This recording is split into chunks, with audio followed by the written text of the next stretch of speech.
I'm Congressman Tom MacArthur, and I represent New Jersey's 3rd Congressional District, which is home to 65,000 veterans. Today's story is about one of those veterans, Ernest Kaufman. Many know Mr. Kaufman as a successful farmer who went on to be president of the Ocean County Farm Bureau, but his story goes back far before that. In 1938, he was living in Germany as a young man. On the night of Kristallnacht, the night of broken glass, when thousands of synagogues were burned down, tens of thousands of German Jews were carted away to concentration camps. Ernest Kaufman was one of them. For 4 weeks, he witnessed man's brutality against other men. And due to his family's ceaseless efforts on his behalf, he was released and permitted to emigrate to the United States. He could have stopped there. But after Pearl Harbor, Ernest volunteered, joined the armed services, and went back to Europe to fight for our nation. He went back to Germany, where his capture would have resulted in certain death. And he went back as an intelligence officer. He served our nation, he earned a Bronze Star, and he deserves our gratitude. I hope his story today will inspire you to look at the men and women that serve our nation and to see all that they've done to restore freedom and preserve our way of life in this world. Thank you.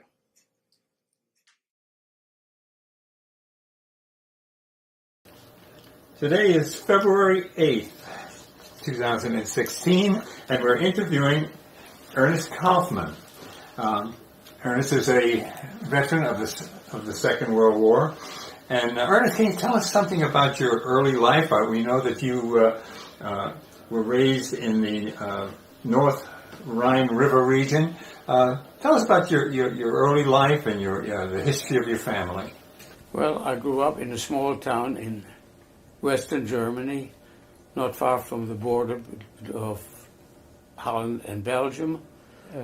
Until I was 10 years old, I went to the local elementary school in Drove, and then I went to the gymnasium, which is basically the equivalent of a private school here, hoping to someday become a veterinarian. And things were okay until 1933. I had friends everywhere. They stayed at my house, I stayed at their houses until Hitler came into power. Then all of a sudden things changed. And kids were told not to associate with Jewish students anymore, and eventually we became isolated. And then in 1935, the edict came, no Jews in schools of higher learning anymore. And I was told at the end of the school year, that's the end of your education and you're out. Then, of course, it became a question of, well, what do you do when you get out? In those days, edicts became worse and worse, and emigration became basically a topic around the dinner table. I went home, and I was lucky enough that my grandfather, who had been in business for quite a few years in a heating and plumbing business, he had a lot of friends in the neighborhood. He found a job for me with a Christian family, a man who had an automobile repair shop, and I worked there for quite a while until the morning of the 10th of November, 38. I get a frantic phone call from my sister, Ernest, go home immediately. All the synagogues are burning, and get home to the parents. I get on my bike about 15 miles away from home, past the burned out synagogue, past some Jewish home that had been vandalized, and come to my home. Luckily, it had not been damaged in any way. They'd simply passed us by. I'm not there for a half hour, and our local policeman shows up. We had a one-man police force in town. The town had a population of about 800. And the policeman says, look, I've got orders to arrest every Jewish male between the ages of 16 and 65, quote unquote, for their own protection from the enraged German populace. Reason being, a young Polish Jew had killed a German consular official in Paris when he asked about the whereabouts of his parents, who had been basically arrested by the Germans and taken to the Polish border and simply dumped across the border. Well, the kid obviously in the fight with the German consular must have had a gun or something like that and killed him. That was the reason that Goebbels, who was Germany's propaganda minister, used, of course, to incite the population. International Jewry is rising up against us, and we got to do something about it. The result was arresting probably 30 or 40,000 Jewish males between the ages of 16 and 65 and shipping them off to the various concentration camps. I mean, there was Dachau and there was Sachsenhausen and Buchenwald. They were the three that they were sent to. And, well, the way I ended up there, the local policeman, a decent man, in fact, he was a neighbor of ours and a customer of ours. My father was a butcher. And we were, in fact, his oldest son and I used to ride together going to school, 6 miles each way by bike to Durham. And he said, look, Leo, my father's name was Leo, I'll disregard my orders. He knew my father wasn't 65 years old yet. But he said, but Ernest, you're going to have to go along. So I went along with him, and he put me into the local jail that happened to be a converted room in the local firehouse. Well, I spent about 2 nights there. In fact, the next morning, the first night, after the first night, the policeman came and saw to us and saw that everything was okay. And then he also sent another man home who wasn't 65 years old yet, but who had a family. So another young man and I were the only ones left in jail. Food was brought to us by our parents. Until the next morning, a car came and with an armed brown-shirt man riding shotgun, we were taken to Durham, the county seat, and there we were put on the bus with a number of other people from the county that also had been arrested. My brother-in-law was among them. And we were taken to Aachen, which is the district capital, and that was also Gestapo secret police headquarters. There we had a roll call, and then we were marched off to the railroad station. There was a train that was waiting for us, basically, and it took off. We had no idea where we were headed. And on the way, the train stopped at a number of other stations, picking up more men. Eventually, I don't know after how many hours, we ended up at Weimar. And then, of course, we knew what was up. Weimar is right next to the Buchenwald concentration camp. We were chased off the train. A bus took us to the camp, and there we were lined up, roll call, and heads were shaved, and then we were marched off to barracks that I'm sure a lot of people have seen what they look like in the various camps, open on one end, and basically inside was arranged like shelving, everything, layers about 2 or 3 feet, 3 feet one above the other. And that was our home as long as we were going to be in camp. And basically, once in camp, we were kept separate from the regular camp customers that had been there for a long time. Those were the political prisoners that they'd had there for quite some time, communists, socialists, Catholic priests, homosexuals, gypsies, you name it, Jewish people, and also regular common criminals. And they all wore a striped prison garb. We were just herded into an area surrounded by a chain link fence and barbed wire around it. And we're not made to work, we're not doing anything, we were just there and milled around every day. There was a roll call every morning. We were fed once a day, and the way that worked is we're lined up in columns. The first group of people were given a mess kit or a bowl and a spoon, and prisoners from the other camp had come in with food, and each of us got a label full of what I used to call unidentifiable slop, and ate it, standing in line, and then handing the mess kits and the bowl and spoon unwashed to the next guy behind us, and that went on until the whole group was fed. That was pretty much the daily routine. Other than that, we just milled around in camp and watched and see what went on in the other side of camp. And every now and then someone was called for an interview, but basically nothing was going on.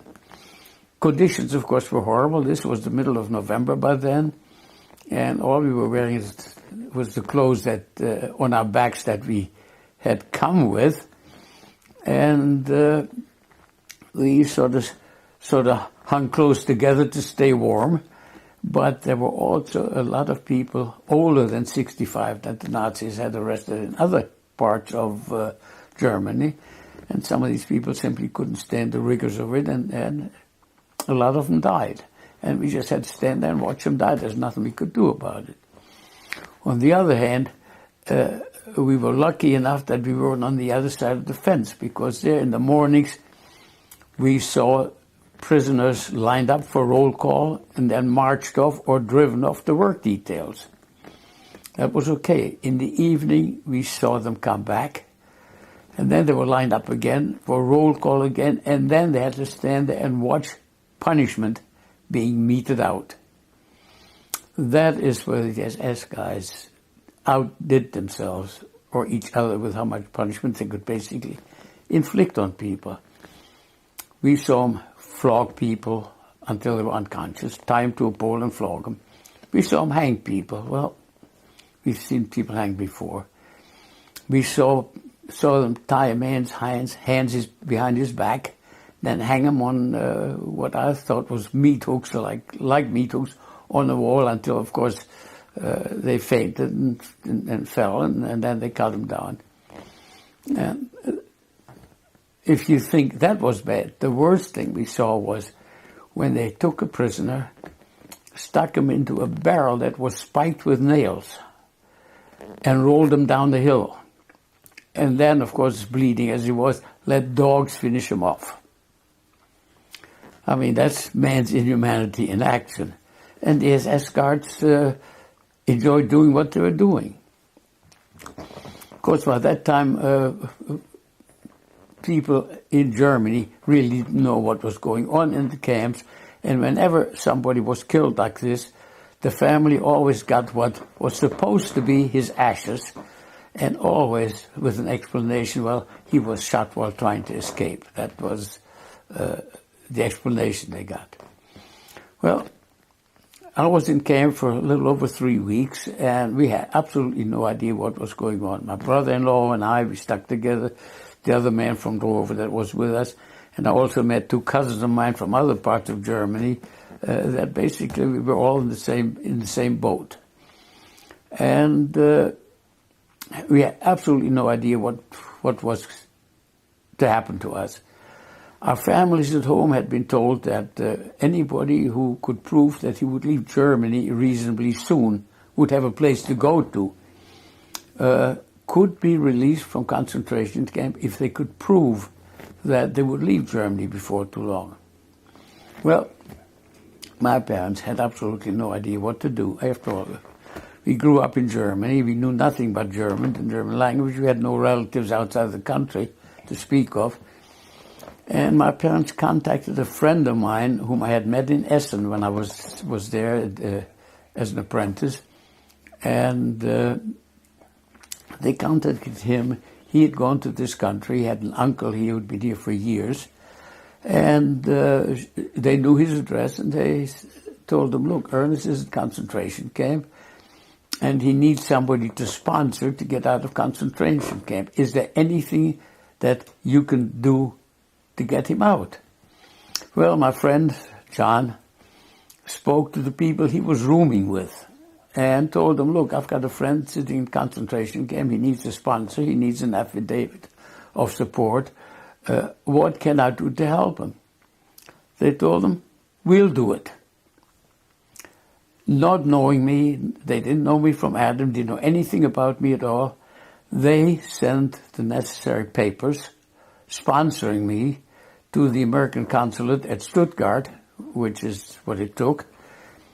And with that information, which of course he passed on to my parents, my father went to the Gestapo and said, look here, this is what's going on. And they issued my release from concentration camp. This is how I got out after close to 4 weeks. Of course, the proviso was that I'd have to leave Germany in a reasonably short time. Now, this was December by then, and of course, the paper war usually takes a while. From the sponsors' papers went to the American consulate at Stuttgart, and fortunately, I forgot to mention this earlier, while I was in Essen at one point, I got my name, and my brother-in-law as well, on the waiting list of the German quota for immigration to the United States. Fortunately, at the time when I did this, I had no idea whether I was ever going to go there or whatnot. In those days, Palestine was still something that we hoped for because there were still some people going to Palestine. But just on a whim, I guess, we got our names on the list, and we were lucky. Well, I got called to the American consulate in April, so that was 3 months later, almost 4 months later. And after a thorough physical and mental exam, I got my visa with the proviso, you leave Germany within a very short time. I go home, go to the local mayor's office, the mayor's office, and get my passport. Something new in the passport. Before, passports used to be typical German passports. Now there was a big J in the front, on the front cover of the passport. And there was another thing. All of a sudden, my name, instead of Ernst Kaufman, became Ernst Israel Kaufman.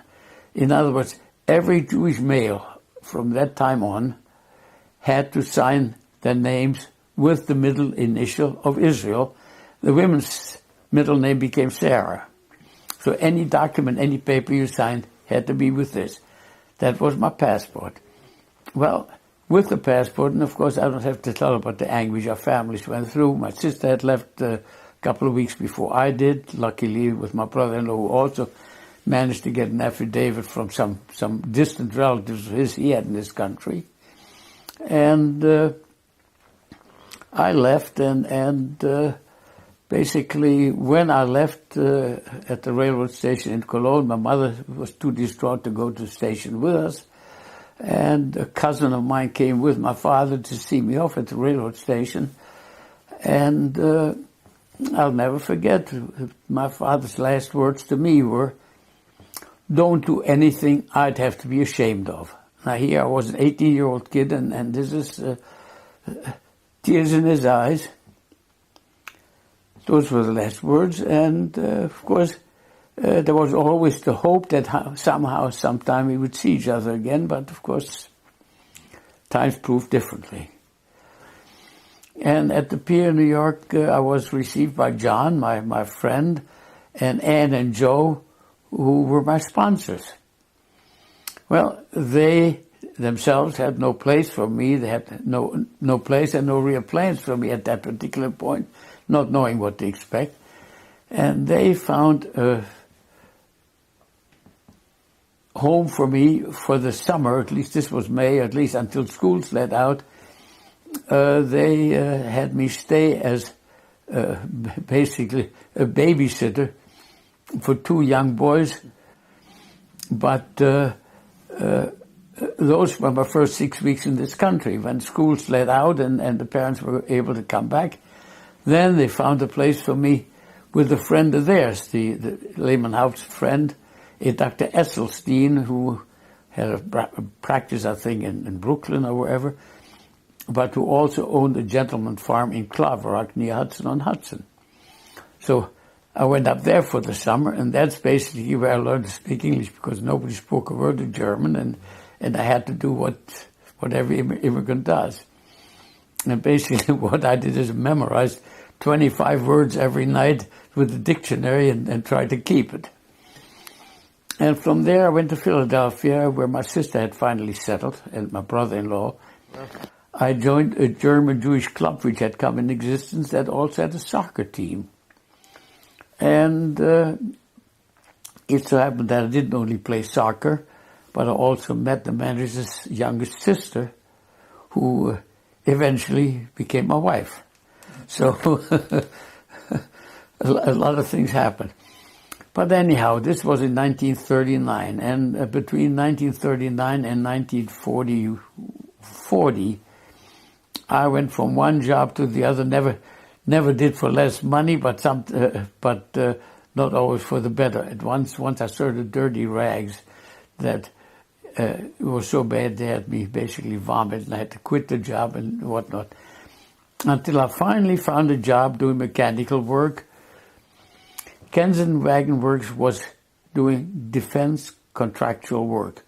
They were building truck bodies for Bendix Aviation, which in those days was a big defense contractor. And Mr. Durst, the owner, said, "Look, Ernest," after he'd seen what I could do, "why don't you go for an occupational deferment from the draft?" At that time, I had, like everybody else, since I had gotten my green card right after I arrived in this country, I was registered for the draft. And he said, "Why don't you try to get the deferment from the draft?" I hoped, of course, to get one because, again, I was trying to save as much money as I could to get my parents out, who by that time couldn't pay for passage to this country anymore had they been able to come. Would have to be paid for with foreign currency. So I went to the draft board, got an occupational deferment. Well, I guess it must have been, I don't know how much later, Pearl Harbor came. December 7th, 41. And in fact, the night of December 6th to 7th, I was sitting in my then girlfriend's kitchen with her talking about planning a future. And we decided, well, you know, things are tough. I was trying to get my parents out. She had a brother who was about to get into the service and whatnot. We weren't getting anywhere. We decided not to see each other for a while. And I went home. I got home about 4 o'clock in the morning, heard the news of Pearl Harbor, get on the phone to my girlfriend and say, "Look, I'm coming right over." She says, "What are you coming over for?" So I told her about Pearl Harbor, and I said, "Look, things have changed. I'm going to enlist because I've got a reason to go and fight." Day after Pearl Harbor, I go and try to enlist. Go to City Hall, a day or two after, I forgot exactly when. Go to City Hall in Philadelphia, have a physical exam, and then there's a bunch of papers to fill out. One of them, one of the questions on one of the papers was citizenship status. I wrote in there, applied for. Somebody looked at it. "Buddy, you can't enlist. You're not a citizen." So I said, "Look, I want in. How can I get into the service?" Well, they said, "You can always go to your draft board and tell them to call you." Well, that's exactly what I did. I went to my draft board, told them to cancel my occupational deferment, and I was ready to go. Now, this was a couple of days after December 7th. On February 8th, I think it was, I was at Camp Meade in Maryland, taking off my civvies and putting on a military uniform. I ended up on a train that headed for Macon in Georgia, Camp Wheeler, infantry basic training. Well, the usual 90 days of basic training, and after 90 days, there were a bunch of IQ tests and whatnot. Well, I'd taken some of the tests, and I was asked to go to post headquarters. "We want you to volunteer for officer training school." Well, I go to post headquarters, somebody opens my folder. "Oh, you're not a citizen. You're not eligible." Same thing as with volunteering for the service.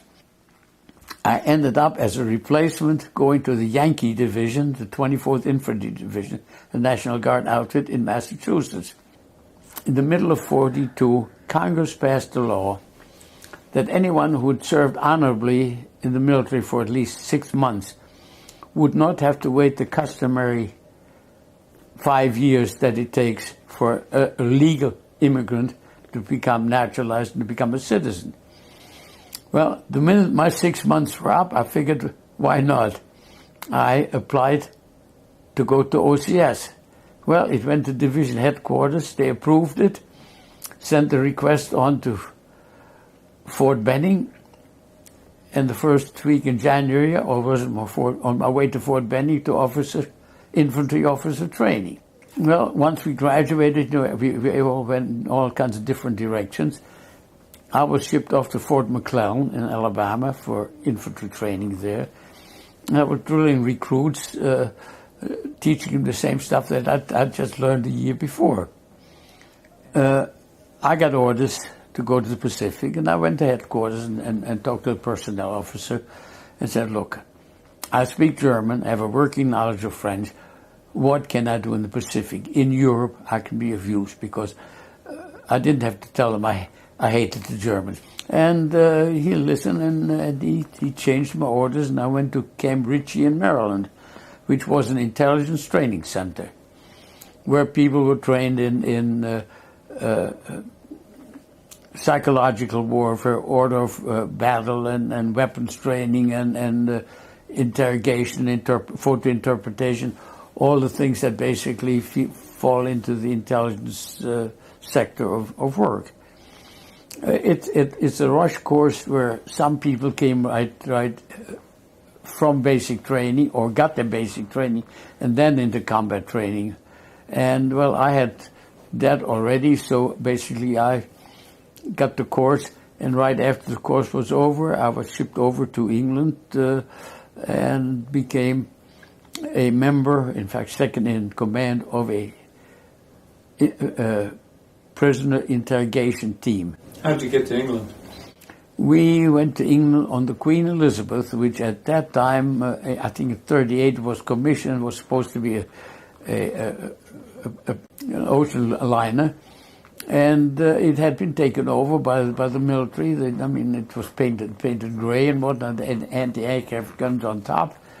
And instead of 2,000 passengers, which was the ship's capacity, and 1,000 in crew, there were 12,000 of us who went over in one clip, sleeping on hammocks in the cabins in 8-hour shifts, and we made the trip in quick time, unescorted by any other ships, because the ship was fast enough to outrun U-boats. And an uneventful ride, except, like I say, we were kind of squeezed, and we were lucky to get on deck. And we landed in Scotland, and from there we went to the Salisbury Plains in England, near Swindon. There was Evesham, and Warminster was a staging area for a lot of American troops. And there we were assigned to the Military Intelligence Service assigned us to the 19th Corps, which was headquartered in Warminster.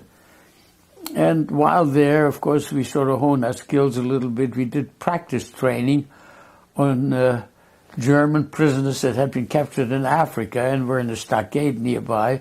The unit commander was there, and he watched it, and he said, look, I want you, when we land in Normandy, I want you to be assigned to my unit. Eventually it came to pass. We landed on D+5, and shortly thereafter I was with the 113th Cavalry and interrogating prisoners that we captured. I was with the front units all along, and at one point we were near the vicinity of a big wooded area in France. I don't know exactly anymore where it was. It was about the middle of July or so. In Forêt de Breteuil, it was called.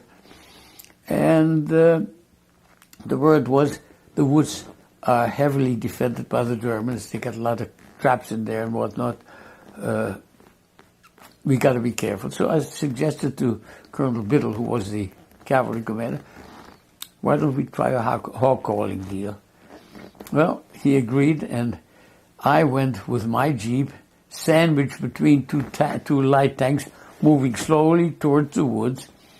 And there I just, with an improvised loudspeaker, foghorn or whatever it was, I hollered into the woods that, look, why are you Germans still fighting the war? You know you've lost the war anyhow, and we're making steady progress. You're better off being American prisoners. Not only that, we treat you well. You even get American cigarettes and whatnot. And why don't you just give up? Because why fight for losing cause? I mean, words to that effect, not exactly the same thing. And another shot was fired at us, and we pulled back, and the next morning we went through the woods, collected about 100 prisoners without firing a shot, and we moved on. So that was one of my psychological warfare deals that I did during the war. Well, I went back to Corps headquarters, to cavalry headquarters, who at the time was staying put in Maastricht, which is not far from Aachen. Aachen is the first German city that the 1st Division captured. And that was the first, basically, major city we got across the Siegfried Line. It was a big achievement, but then, of course, from there, the next objective was the Rhine River. And while we were there in Maastricht, and I figured years ago, when I was growing up in Germany yet, in 1930s, I had watched the Germans build a dam on a river called Ruhr. Now, I had no idea what they were building it for in such haste. And I figured, well, while we're there, Aachen was in our hands. Why not go and investigate? Well, with my men, I go to Aachen. We went, found the Water District Administration office, and found a safe that we blew open. You know, hand grenades do a pretty good job sometimes. I find in there a treasure trove of German military documents, which describe, first of all, how both dams, the old existing one and the new one, were built, what their capacity was, and above all, what would happen if the dams were blown. How many billions of water would cascade downriver, how long an area would be inundated, how large an area would be impassable, and all this stuff that proved to be so important that when I came back to the G2 with it, because at that time, as I said, we were at more or less at Corps headquarters, Colonel Platt sent me immediately to the Army engineer and said, tell him what you found. And I get to the Army engineer, tell him what I found and whatnot, and he, of course, I said I'll translate it as quickly as I can.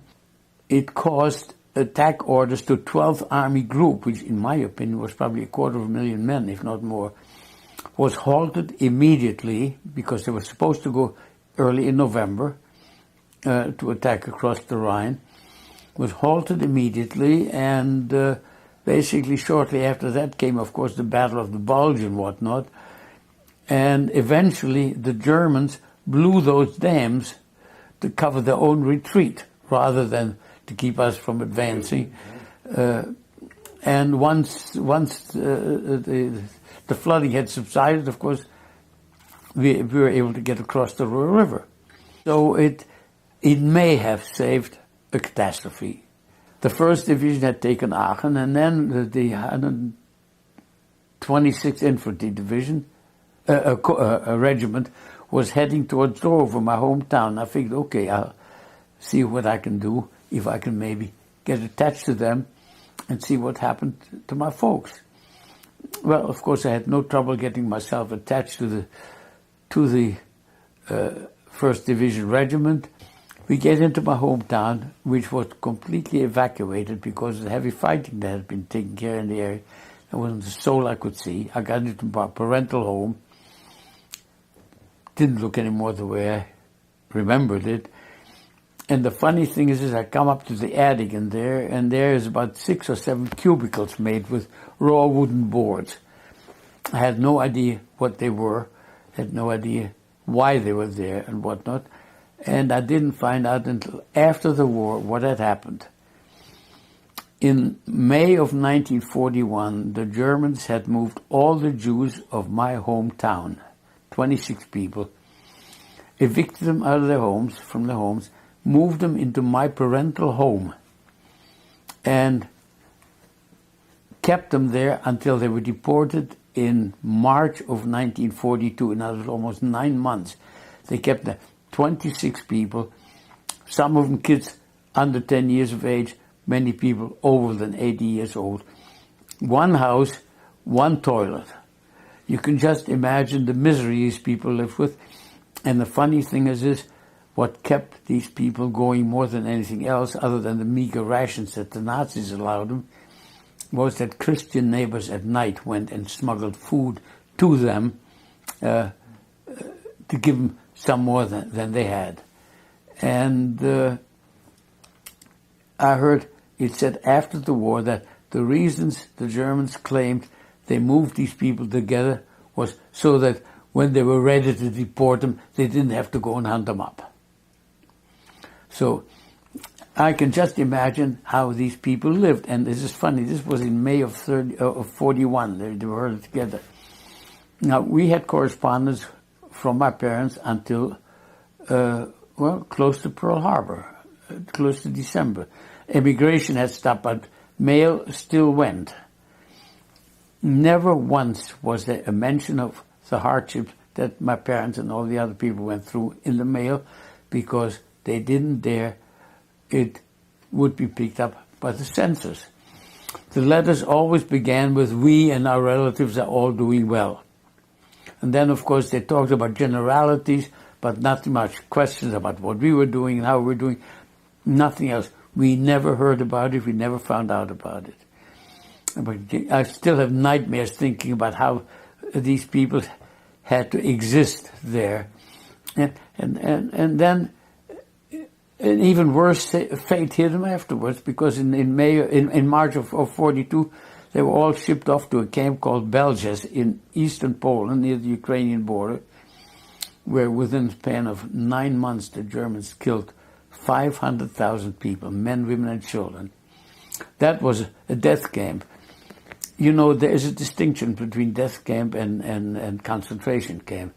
The concentration camps are the places where the Germans basically worked people to death.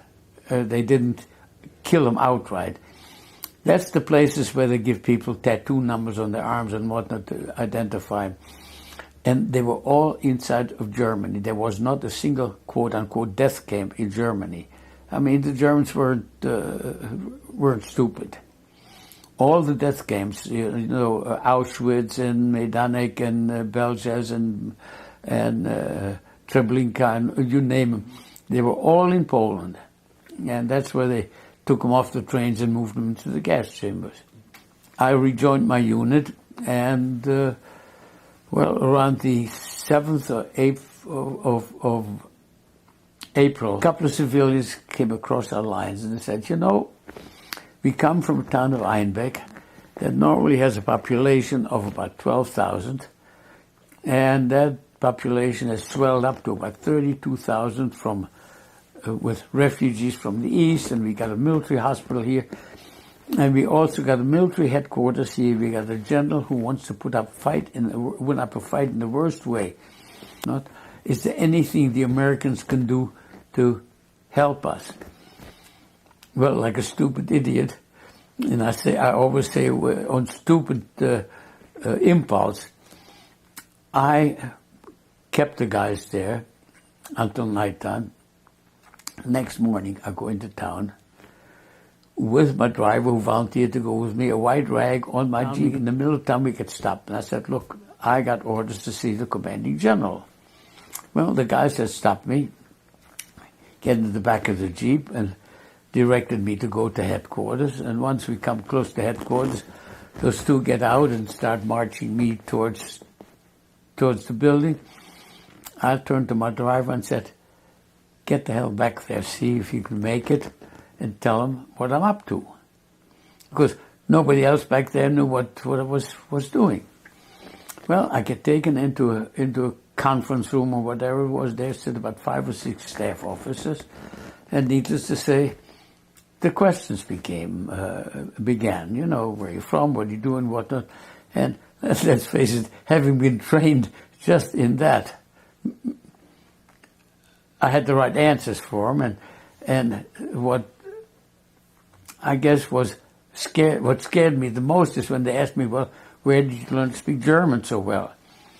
Well, my answer was, well, I took German in college, and languages were my major, and I loved languages, and I practiced a lot of it.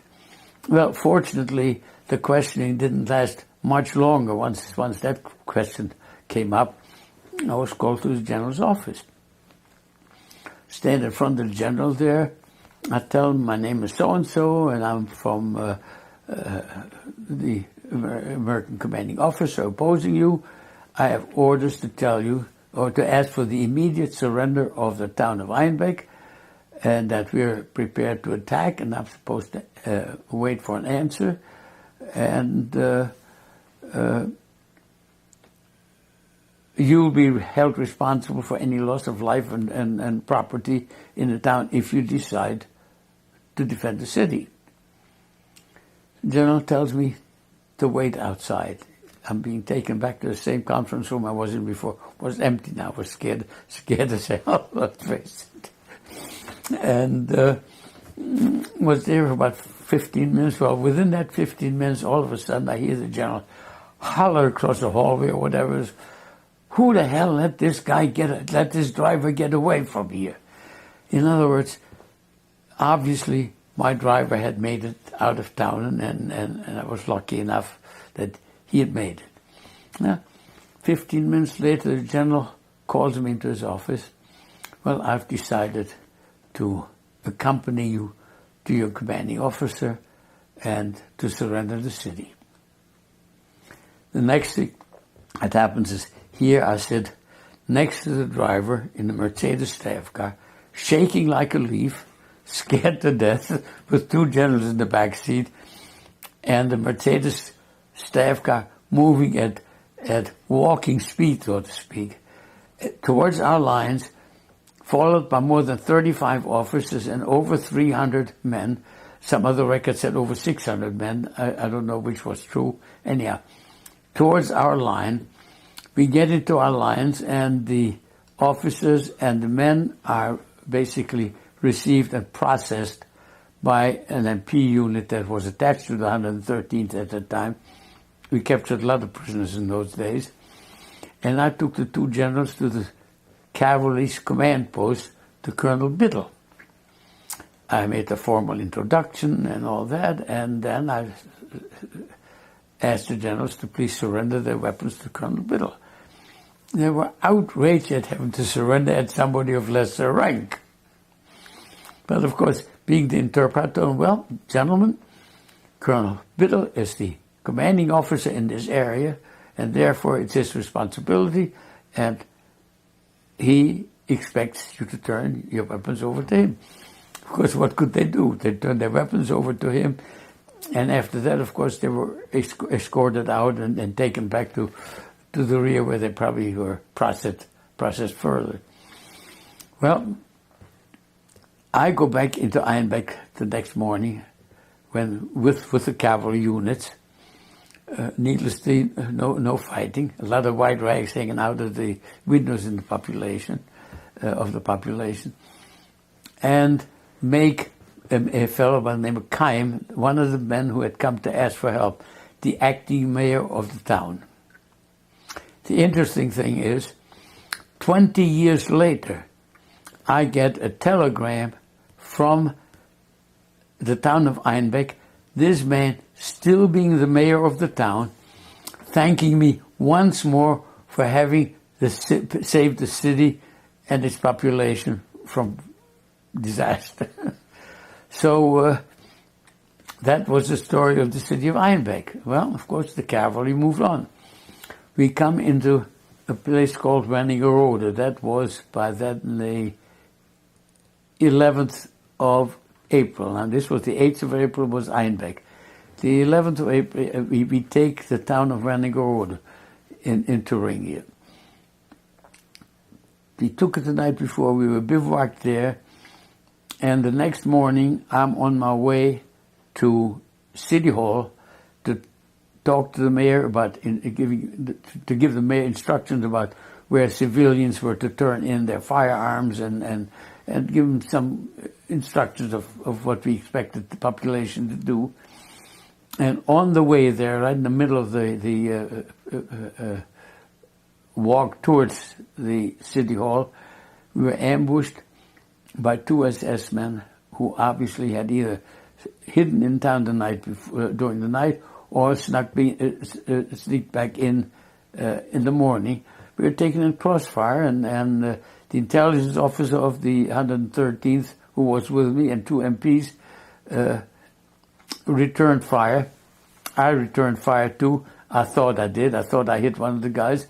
But the MPs didn't get hurt, but Captain Hutton, the intelligence officer of the cavalry, and I were both wounded. And I only remember being dragged into a doorway someplace near there, and I heard a woman say, "Oh, that is terrible." That I still remember in German. I was out. That was it. That was the end of the war for me. I was shot in my back. I had a collapsed lung and some shattered ribs and a completely shattered left arm. And I woke up a week later in the VAC hospital and with a purple heart pinned to my bed sheet.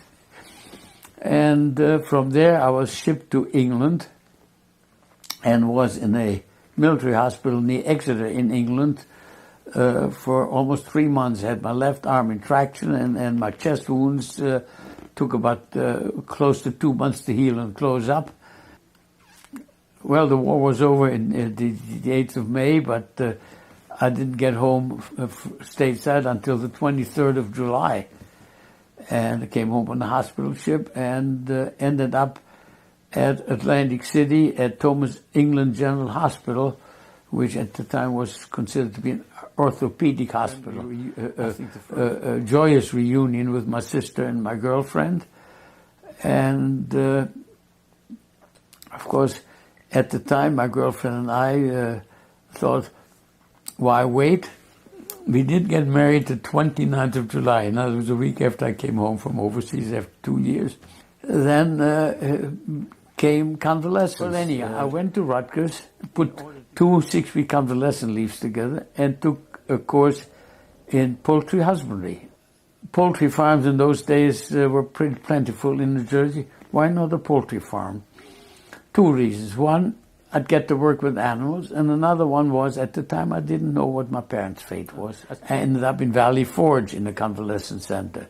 During that time, Congress passed a law that anyone who had served 18 months or longer and was injured in combat could get promoted. Well, I was captain then, and on the basis of that congressional law, I was promoted to major. Well, I still wasn't well. Basically, when I was operated on, the doctors told me, look, it's going to take at least 5 years before you can expect to be as well as you can ever hope to be. And there's not much you can do about it except wait it out. Well, here I was. I couldn't go back to mechanical work because of my damaged left arm and whatnot. I had no professional training other than the mechanical work I had done. What can I do? I contacted the commanding officer of the European Command Intelligence Center, ECIC, which was headquartered in Oberursel, just outside of Frankfurt. 2 months later, I was on my way back to Germany in November '46. I was put in charge of a document center. At the document center, our function was primarily to get documents on the Russians, friendship with whom had sort of slowly disintegrated, let me put it this way.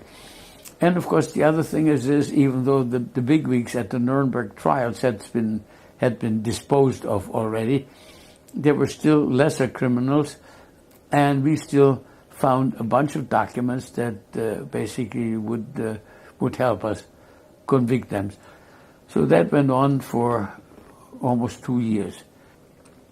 One interesting thing that I might mention here is, the way things were at ECIC or Camp King, we had a lot of the scientists that ended up in this country. We also had a lot of German military personnel there Some of them that were willing to cooperate with us, and of course some of them also were the old Nazis who wouldn't.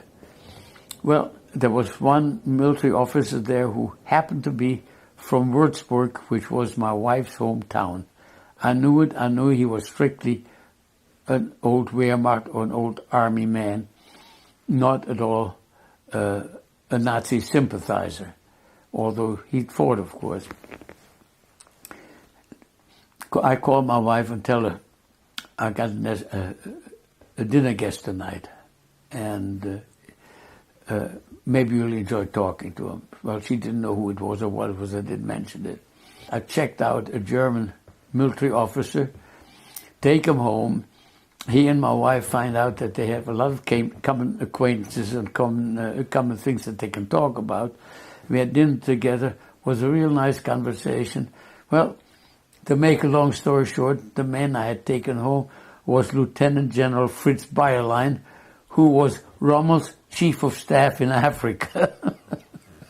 And here, he was basically helping us, giving us information on the Russians. But here, I check him out, take him home to dinner, take him back to camp the same evening, and a good time was had by all.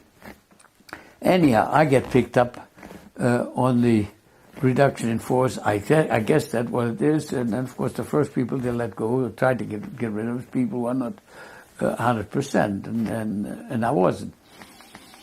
I ended up being boarded at Walter Reed Hospital. And I was there from December until April. I went through physical therapy, occupational therapy, you name it. And finally, in early April, I go before a board and I'm being found fit for general duty. Well, to make a long story short, I got orders to go to Fort Dix, the 9th Infantry Training Division, which it was then. And there I became executive officer of a battalion in the 60th Infantry. I went out on a night maneuver on bivouac with units. It was a cold night. It was November, or was December even, of 1950. And my left arm freezes up. I can't even pull my pistol. They declared me unfit for military duty, and they recommended retirement. And I was retired for physical disability with 40% disability, which I'm carrying with me. That was the end of my military career. Now the next thing is, what do you do? I had taken the poultry courses at Rutgers, and I figured at one time or another I wasn't going to make the military my career. I was lucky in one respect. There was a Lieutenant Jack Arthur at Fort Dix who had served with me at Camp King, in other words, ECIC in Oberursel. And I had told him, look, I'm getting out of the service, I'm looking for a farm, and I don't know yet what we're going to do for a living when I get out of the service, and that's happening within a few weeks. Jack invited me to dinner in Toms River, where he lived. And while we were there for dinner, he had another couple there, and it happened to be the Ocean County agricultural agent, who is basically on the staff of Rutgers University. Well, there is a farm in New Egypt, and I can put you in touch with a feed salesman who knows about that farm. We were on the farm for almost 35 years, and starting from scratch with no chickens and room for 2,000, we ended up in the end with 45,000, capacity for 45,000 chickens. We had our own feed mill, we made our own feed. By the way, 6 tons of feed a day is what we used. And we had our own processing plant, we wholesaled all our eggs, and we did this successfully. And in fact, for a lot of years, we were the major supplier at the Fort Dix Commissary, who used an awful lot of our so-called farm fresh nearby eggs, which was a good selling point for us, and kept us there without ever, in all those years, having had a single complaint. My wife was still busy with Hadassah, the charitable group, and I started basically being active at the Jewish Community Center in Cherry Hill at the Holocaust Memorial Center there, and became a member of the speaker roster there, and I've been going around. I've been speaking at schools and to schools and civic organizations, military organizations, and whatnot, to anybody who wants to listen to my story, and that's been keeping me busy, and still is. I'm still doing this, and it so happens right now I just finished my memoir, and I'm lucky enough that's been published. And I just want to say, Ernest, you are the epitome of what has made our nation great. You came to this country as an immigrant. You've escaped from an evil dictator. You served in the military to protect your new country. A warrior, you excelled in a very difficult job.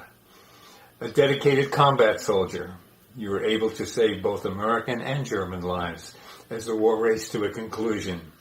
Wounded in battle, you were recognized for your bravery by earning the Bronze Star. And in the minds of some of your fellow fighters, that award should have been the Silver Star. In civilian life, you fulfilled the American dream when you took over a failing business, and through hard work and innovation, you and your wife converted it into a prosperous enterprise. Ernest, you're 5'3", but you're a giant of a man. Well, Yep, the Armed Forces Heritage Museum salutes you.